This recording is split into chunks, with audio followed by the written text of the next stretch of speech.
Hello बच्चों, आज हम कक्षा छठी का हिंदी ज्ञान सागर से पाठ 20 आया वसंत कविता का अध्ययन करेंगे, जिसके रचयिता सोहन लाल द्विवेदी जी हैं।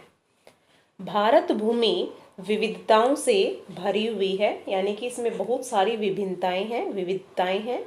यूं तो हर ऋतु का अपना एक अलग महत्व है, पर इनमें से वसंत ऋतु का तो कहना ही क्या। कवि ने इस कविता के माध्यम से वसंत ऋतु में होने वाले प्राकृतिक और अन्य परिवर्तनों का सजीव चित्रण किया है तथा वसंत ऋतु के आगमन पर चारों तरफ बिखरी प्राकृतिक शोभा का भी वर्णन किया है।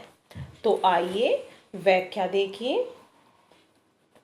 आया वसंत छाई जग में शोभा अनंत। सरसों खेतों में उठी फूल, बोरे आमों में उठी झूल। बेलों में फूले नए फूल, पल में पतझड़ का हुआ अंत। आया वसंत। जग शब्दार्थ देखिए। जग क्या होता है? संसार या फिर विश्व। वसंत ऋतु विशेष यानी कि ऋतु है। शोभा क्या होती है? सुंदरता। अनंत कभी न समाप्त होने वाली, यानी कि जिसका कभी भी अंत न हो। बोरे आम का फूल। बेल क्या होता है? लता। फूल पुष्प या फिर कुसुम। पल क्या होता है? क्षण भर। पतझड़ ऋतु का नाम है ये भी। अंत क्या होता है? समाप्त या फिर खत्म। प्रस्तुत जो काव्यांश है, इसमें कवि ने वसंत ऋतु की अपार प्राकृतिक सुंदरता का वर्णन किया है या फिर प्रकृति में चारों तरफ बिखरी हुई शोभा का वर्णन करते हुए कवि कहते हैं कि वसंत ऋतु आ गई है। सारे संसार में चारों तरफ सुंदरता ही सुंदरता दिखाई दे रही है। ऐसा लगता है यह सुंदरता कभी समाप्त नहीं होगी। खेतों में दूर तक उगी हुई सरसों पर पीले पीले फूल लग रहे हैं। आम के पेड़ों की टहनियों पर बोर आ गई है। बोर यानी कि आम का फूल। लताएं नए नए फूल पत्तों से भर गई हैं। बेलें जो हैं वो नए उन पर फूल और पत्ते आ गए हैं।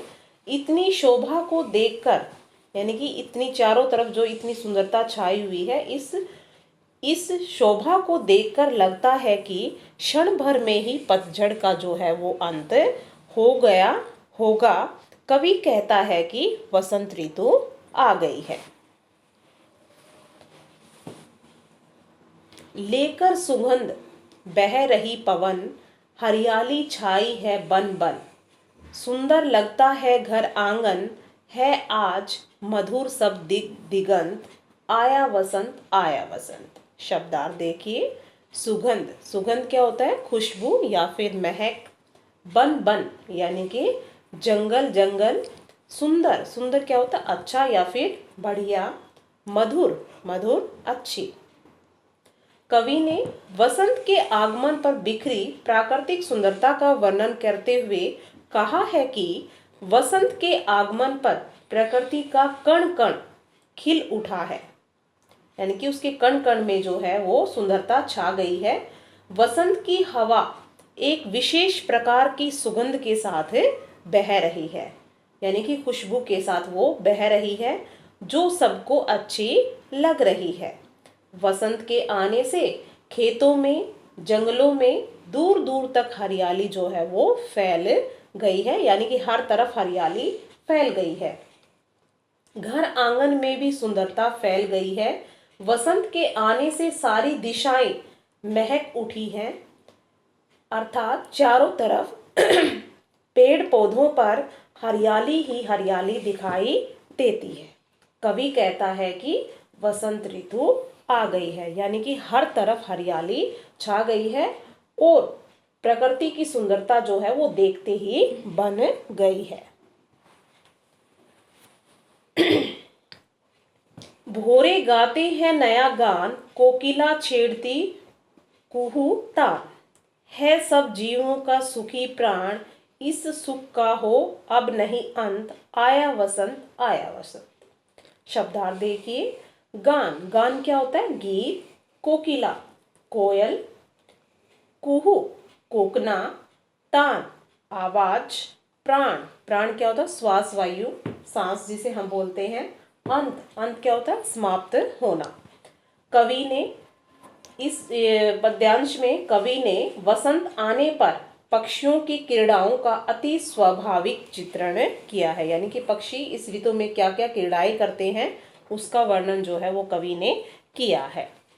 कवि कहता है कि वसंत के आगमन पर चारों तरफ फूल खिले हैं, जिन पर भंवरे मंडराते हुए नए नए गीत गाते हैं। हरियाली से परिपूर्ण वातावरण में कोयल की मीठी कूक सुनाई दे रही है। यानी कि कोयल भी अपनी मीठी आवाज में कूक रही है। सभी जीव प्राकृतिक शोभा का पूरा सुख उठा रहे हैं तथा वे चाहते हैं कि इस सुख का कभी भी अंत न हो। अर्थात सभी जीवधारी प्राकृतिक शोभा से मिलने वाले सुख को छोड़ना नहीं चाहते, बल्कि उसका आनंद लेना चाहते हैं। कवि कहता है कि वसंत का आगमन हो चुका है और चारों तरफ वसंत ऋतु से अद्भुत परिवर्तन हुआ है और चारों तरफ सारा वातावरण जो है वो हरा भरा हो गया है और सारी तरफ जो है उसकी खुशबू जो है वो महक रही है। मैं आशा करती हूँ कि आप सबको यह कविता समझ में आ गई होगी।